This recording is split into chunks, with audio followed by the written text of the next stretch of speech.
2025ஆம் ஆண்டை சீர்திருத்த ஆண்டாக எந்த அமைச்சகம் அறிவித்துள்ளது? ஆன்சர் ஆப்ஷன் பி பாதுகாப்பு அமைச்சகம்.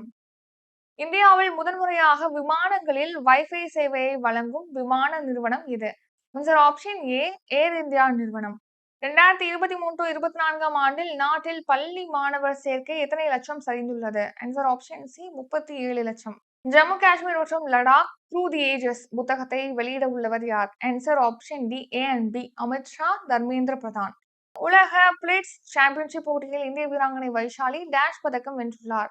ஆன்சர் ஆப்ஷன் சி வெண்கல பதக்கம். ஐநா பாதுகாப்பு கவுன்சிலின் தற்காலிக உறுப்பினராக எந்த நாடு சமீபத்தில் பொறுப்பேற்றுள்ளது? ஆன்சர் பாகிஸ்தான். பிரதமரின் ஃபசல் பீமா யோஜனா எந்த ஆண்டு வரை நீட்டிக்கப்பட்டுள்ளது? ஆன்சர் 2025-26. 2025-26. டாக்டர் ஏஜிடி ஜான்சன் விருது யாருக்கு வழங்கப்படுகிறது? ஆன்சர் ஆப்ஷன் பி வன உயிரின பாதுகாவலர். தமிழகத்தில் 2024ஆம் ஆண்டில் எத்தனை பேரின் உடல் உறுப்புகள் தானமாக பெறப்பட்டுள்ளது? 268 பேர். இந்திய கடற்படையில் இணைக்கப்பட உள்ள வாக்சிர் டேஷ் கப்பல். ஆன்சர் நீர்மூழ்கி கப்பல்.